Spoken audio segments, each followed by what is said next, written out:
Hey y'all, so I'm back again in New York from San Francisco. I apologize for this late ass review. Like, I promise, I know I say this all the time, but I'm sorry. Like, I had good reason. Thanks again, I hit 10,000 subscribers, and I gotta keep going. If I wanna see 10,000 more, I gotta pump these reviews out a little bit more faster. I know, I'm gonna work on it. But anyway, enjoy this new background temporarily, just cleaning up a little bit. And I was like, okay, let me just give them another dimension of my fabulous apartment. Anywho, this is my review for the Real Housewives of Potomac. This is episode 10. I believe we left off on Wide-Bodied Ass by Candace, calling that to Ashley. And as I said before, calling Ashley wide-bodied after you know this woman just had a baby, like, maybe days ago, is kind of foul. Like, that's such low-hanging fruit. And you can go after Ashley for so many different things than her body. And Ashley rightfully calls her out for body shaming. But Candace says, I'm not coming for your body. I'm coming for your big face and big forehead. Ashley's been like, come with something different. You're so tired. You're so tired. And then they're going back and forth. And then the ladies just break it up between them. And then we go into an awkward silence. So during this awkward silence, Candace knows what she said was foul, and now she tries to backpedal and pussy pop. Because I think she's well aware she's going to be roasted when that episode airs. So she tells Ashley, for the record, I only called you wide-bodied out of anger. When I called you wide-bodied, I wasn't talking about your body. Girl, what? So I wasn't talking about your body, but I just called you wide-bodied ass. Girl, get the hell out of here. Get the F out. And Ashley isn't falling for the BS. She says, you've come for me many times, but you never came after my body. And that's when Candace corrects her, like, well, I technically came after your big face and forehead. Which Ashley responds to, well, I always come for your dry ass hair, so you can go on with your turban. So then they go back and forth again. It's so weird when Candace and Ashley go at it because no one is interjecting. No one called out Candace for coming after Ashley's weight after she just gave birth. They just let them go at it and let it fizzle out, and then they pretend it didn't happen. So then Gizelle proceeds to give Robin a toast. Then Mia lets all the ladies know that they're invited to a goddess lunch. Basically a picnic in the park, and everyone's invited, including Wendy and Karen. Mia mentions hopefully Karen and Gizelle will make amends, and Gizelle shuts that down immediately. But Mia is determined, and she lets Gizelle know from the last episode that Karen gave her a message to tell her, saying that if she just apologized for using the word death in a way to Ray where it was offensive, then they can move on. Then of course Gizelle, in a very Gizelle fashion, doubles down and says, well, you tell Karen that she will be dead as well as Ray before she gets an apology out of me. And this time, I gotta say, Gizelle, that was intentional. That was intentional to be offensive, unlike the last time. And that's where the lunch ends. So next scene we're with Karen, who's out promoting her hometown of Surrey, but in Potomac. Like, what? Even the producers are asking her, why are you filming a video about Surrey County in Potomac? She's tongue-tied at first because she's trying to come up with a lie. But first she says, oh, well, this is just a trial run. But then after that, she says, well, I'm from Surrey County, so Surrey County is wherever I go. Now, I love Karen, I do, but she can be quite delusional and the liar sometimes. It's given scammer tea, and production is messy. Like, they're putting at the bottom of the screen while Karen's filming that this is not Sarah County. I'm glad that production has a sense of humor, but they are so shady. Next scene we're with Gizelle and her daughters, and I swear, 10 seconds into the scene and they're already dismissing her. Like, they are so unenthused by their mom. Like, it's kind of embarrassing to watch. Gizelle tells us that she's very much so still friends with Jamal Bryant, and she's having a conversation with her girls about being married. And she says she doesn't have any intention to do so because she doesn't want to be dependent on a man. She tells her daughters that she wants to set an example for them and for them to be with someone that are their equal instead of dependent on the man financially. Now, Gizelle, this is a nice scene and all, but we still waiting for you as an audience to set that example for your girls, because just last season, you were with Jamal Bryant. I mean, whether it was real or fake, you got back with him and he was still with another woman and you didn't care. I'm just saying, I mean, hopefully Gizelle will find somebody that loves her. I mean, she's a beautiful woman. She's still young. She's 51. She doesn't look her age. I'll give her that. Well, her neck looks her age, but her face is flawless still, even though she's an evil woman in the inside. Next scene, we're with Candace and Chris, and there's still some weird energy between them since they had their fight in the last episode. So they're talking about her upcoming schedule, and she noticed that Chris is drinking. Cue production zooming in on Chris's drink with a timestamp, saying it's 4:50 in the afternoon. He says he's drinking because she stresses him out, and I totally can't blame him. He tries to tell her that her schedule is of the utmost importance to her, and she acts like what he's doing isn't just as important. And she's also treating him like he's not doing anything just because he's not there with her physically. It sounds like Chris just wants to be taken seriously by Candace, and she better get a manager before she has to start looking for a divorce lawyer. He then tells her that just because he can't make it to something doesn't mean that he doesn't care. And that's when Candace starts to apologize, and he accepts it, and it looks like they're all good again. Now, we almost get a moment of Candace reaching for the tissue, but he stops her from doing it. Just like, oh, if you cry, I'm gonna cry. And they're all good again, blah, blah, blah. Next scene, we're with Wendy and her family. They're out in their huge backyard, just having family time. She's talking to her husband about how she's gonna speak to her boys about the police. And then we get a long segment of Wendy on cable news. I thought they were gonna show the whole segment. I was like, what am I watching right now? Now, y'all, I don't mean to be cynical about this scene when they call the boys over to talk to them about the police, but it does look a little scripted and rehearsed, and I'm like, this is a little uncomfortable. I'm glad they're having a conversation, but this isn't why I watch Housewives, so then I'm gonna fast forward. Next scene, we're with Karen, and she's meeting Ashley for lunch. Ashley's kids do not like Karen, or anybody black for that matter. Do y'all notice that? I'm still looking with the side eye on that. But anyway, of course Karen is bringing up Gizelle again and how she treated Wendy on Candace's getaway.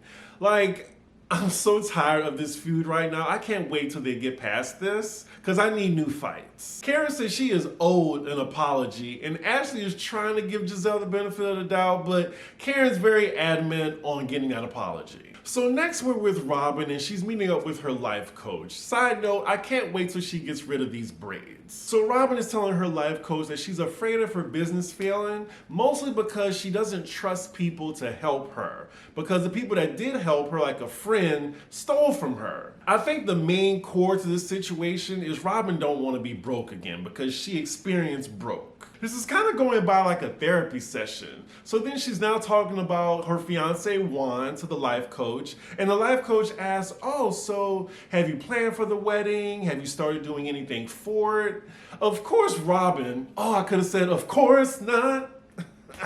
And Robin says she honestly has not even thought about it. They are not getting married. They are not getting married this year or the next year. She's gonna save season 7 to get married. That's if she isn't demoted by then. Now she's saying this, but since the life coach isn't a therapist, I think she's trying to focus more so on Robin's actual business, like the embezzlement hats. So she gives Robin some goals she wants her to work on and come back with results. The whole scene was a best fiends tea, but I figured I'd give it some time. So next scene, we're at Mia's goddess event, and most of the ladies are there, and everyone looks well dressed. Well, so far. Ascale, of course, she looks lovely, bringing the fashion all the time. I wish we can see more of Ascale. We're already 10 episodes in.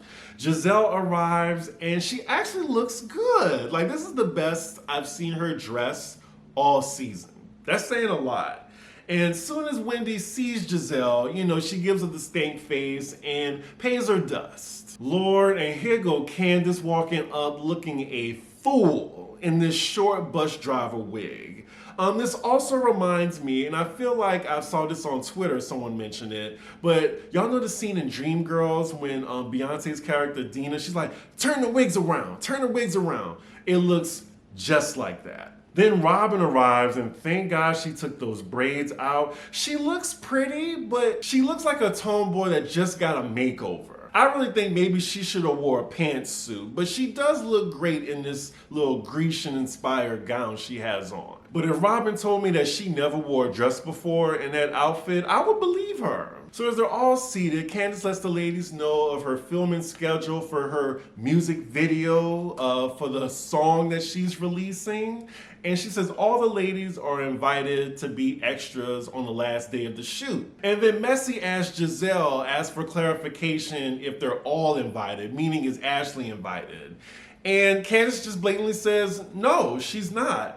And with Ashley right in front of her. And Ashley's like, okay, yeah, that's fine with me. Like, they have a mutual understanding that they don't fuck with each other. And I respect that. I really wish that Ashley can have her own event so she don't have to invite Candace, because this is the second event Candace is holding where she's not inviting Ashley.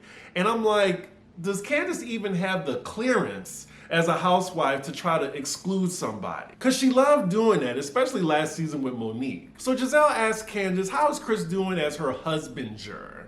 And Candace says that after the video shoot, she's gonna start to rethink that role. And I'm thinking she thinks that because it's ruining her marriage. So later, Mia then comes up with this contrived game where they have to go around a table. They're gonna go around and say what they love most about that person. Like, I really hate when they do this. Like, they might as well just bring the producer out and tell the table, you guys, we need to start a fight right now. We need to start some drama. So we need you to go around the table and tell your worst enemy what you love about them. But anyway, it's Ashley's turn and she has to say something nice about Candace. What would I say nice about Candace? I would say that I love that your lace fronts don't come off as easily when you get into a fight. I would say your husband's cooking is good. And I would say I love the purse that your mom bopped you over the head with. But it looks like Ashley is having a hard time trying to think of something, and she says she loves Candace's passion for music and what she does. But then it's Candace's turn to return the compliment to Ashley, and of course she goes the motherhood route, even though she just shamed her for being wide-bodied a few days ago. But yeah, she says she appreciates her motherhood journey, and at least they're being cordial right now. So then it's Robin's turn, and she's beefing with Wendy, and she tells Wendy that she admires the passion that she has for her family. Then we cut to Wendy in her confessional calling bullshit on that because Robin's gonna beat up Giselle's ass. And if she cared about Wendy and her family, she would have never participated in discussing the rumor about Eddie. But then after that, Mia gleefully asks Giselle on what she thinks about Karen. And Giselle keeps it a buck. She's like, well, everyone knows that me and Karen are seeing eye to eye right now, so I have nothing nice to say about her. And she leaves it at that. And then Giselle gets to Wendy and says, well, Wendy is obviously mad at me. And then Wendy corrects her and says, well, actually, you never reached out to me. And then Giselle's playing victim again, saying that she never believed the rumor. And at least she's open to having a conversation with Wendy. I think she's done with Karen. But she tells Wendy, when you're ready to talk, I am. Wendy then tells her, if you were my friend, you would have come to me first about it. And then Giselle says, well, that's what I'm apologizing for right now. But she clarifies and says that that's the only thing she's apologizing for. Ooh, Giselle is such a green-eyed snake. But it seems like after this apology from Giselle that Wendy is finally in a place to accept it, and it looks like they might move on, for now. Wendy does say in her confessional, though, that her and Giselle's friendship will probably never be the same. But Giselle is not done yet. She tells Wendy that she's not the one trying to break up families. That's Karen. And here we go again.